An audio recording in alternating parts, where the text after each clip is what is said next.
அழகான மூடு வச்சது யாரு? உண்மையை சொல்லு. யாருமா?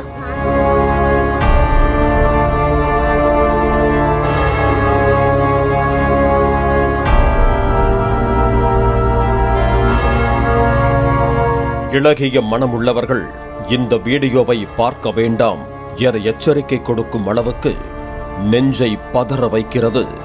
தாய் என்ற பெயரில் ஒரு பெண் பேய் தனது 2 குழந்தைகளின் உடம்பு முழுக்க நெருப்பால் சூடு வைத்தும் கடித்து குதறியும் அடித்து உதைத்தும் கொடுஞ்சித்திரவதை செய்த கொடூரச் சம்பவம். என்ன நடந்தது, எதனால் நடந்தது என்பது குறித்து விவரிக்கிறது குழந்தைகளுக்கு எதிரான குற்றச் சம்பவத்தின் செய்தி தொகுப்பு.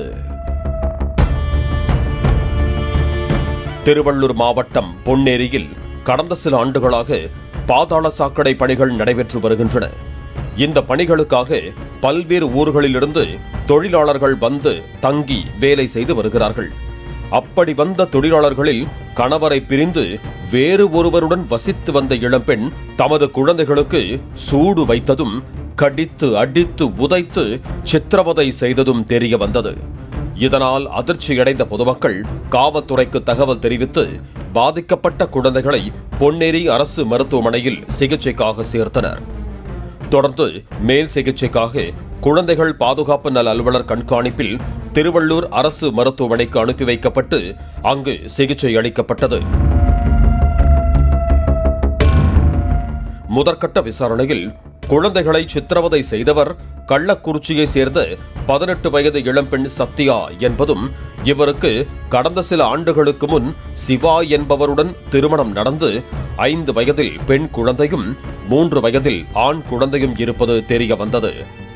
மேலும் கணவருடன் ஏற்பட்ட தகராறில் கணவரை பிரிந்து தற்போது வேறு ஒருவரை திருமணம் செய்து வாழ்ந்து வருவதும், தன்னுடைய சொல் பேச்சு கேட்காததால் குழந்தைகளுக்கு கை கால்களில் சூடு வைத்ததாக போலீஸ் விசாரணையில் சத்யா கூறியிருக்கிறார். அழகான மூடு வச்சது யாரு?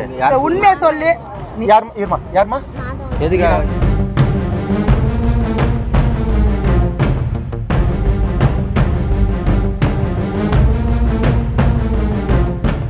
இதனையடுத்து திருவள்ளூர் மாவட்ட குழந்தைகள் நல அலுவலர் பாதிக்கப்பட்ட குழந்தைகளிடம் நடத்திய விசாரணையில் தங்களது தாயே சூடு வைத்த கொடுமையை கூறியிருக்கிறார்கள். இதனைத் தொடர்ந்து குழந்தைகள் பாதுகாப்பு நல அலுவலர் பொன்னேரி காவல் நிலையத்தில் புகார் அளித்தார். இந்த புகாரின் அடிப்படையில் பொன்னேரி போலீசார் குழந்தைகளை கொடுமைப்படுத்துதல், கொடுங்காயம் ஏற்படுத்துதல் உள்பட 4 பிரிவுகளில் வழக்கு பதிவு செய்து குழந்தைகளுக்கு சூடு வைத்த கொடுமைக்கார தாய் சத்யாவை கைது செய்து பொன்னேரி நீதிமன்றத்தில் ஆஜர்படுத்தி புழல் சிறையில் அடைத்தனர். மேலும் சத்யாவின் 3வது கணவர் அன்பரசனை தேடி வருவதாகவும் கூறப்படுகிறது. மேலும் சத்யாவுக்கு 18 வயதுதான் ஆகிறது. அப்படி என்றால் 5 வயதிலும் 3 வயதிலும் குழந்தைகள் இருப்பது எப்படி என்று குழந்தைகள் நல செயற்பாட்டாளர்கள் விசாரித்த போதுதான் சத்யாவுக்கு 13 வயதிலேயே குழந்தை திருமணம் செய்யப்பட்டிருக்கும் அதிர்ச்சி தகவல் வெளியானது. குழந்தை திருமணங்கள் ஏன் கூடாது என அரசும் குழந்தைகள் நல செயற்பாட்டாளர்களும் தொடர்ந்து வலியுறுத்தி கொண்டே இருப்பதற்கு காரணம் இதுதான். ஓடி ஆடி விளையாடி படித்து பட்டம் பெற வேண்டிய சத்யாவை குழந்தை திருமணம் செய்ய வைத்தது யார்? குழந்தை திருமணம் செய்து கொண்ட அந்த முதல் கணவன் சிவாவை கைது செய்யாதது ஏன்? குழந்தை திருமணம் செய்து கொடுத்த பெற்றோர் யார்?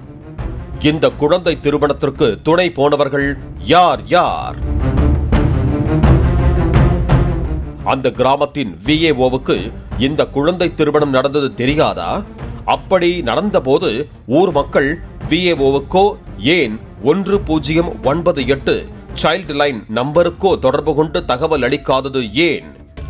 இப்படி சத்யாவின் குழந்தை திருமணத்தை தடுக்காத அத்தனை பேருக்குமே தற்போது இந்த குழந்தைகள் நெருப்பால் சுடப்பட்டும் நெஞ்சில் கடிக்கப்பட்டும் அடித்து உதைக்கப்பட்டும் சித்திரவதைக்குள்ளான குற்றத்தில் பங்குண்டு. சத்யா சிறையில் அடைக்கப்படுவார். ஆனால் இவரது குழந்தை திருமணத்திற்கு காரணமாக இருந்தவர்களுக்கு என்ன தண்டனை? உங்கள் மனசாட்சியை நீங்களே சிறையில் இட்டுக் கொள்ளுங்கள் என்று வேதனையோடு வெடித்து சிதறும் குழந்தைகள் நல செயற்பாட்டாளர்கள் ஒவ்வொரு குழந்தை திருமணமும் இது போன்றுதான் ஏதாவது ஒரு வகையில் எதிர்வினையை ஏற்படுத்தும் என்று எச்சரிக்கிறார். பிளே ஸ்டோர் மற்றும் ஆப் ஸ்டோரில் இருந்து பாலிமர் செயலியை QR கோடு மூலம் பதிவிறக்கம் செய்யுங்கள். செய்திகளை உடனுக்குடன் பெறுங்கள்.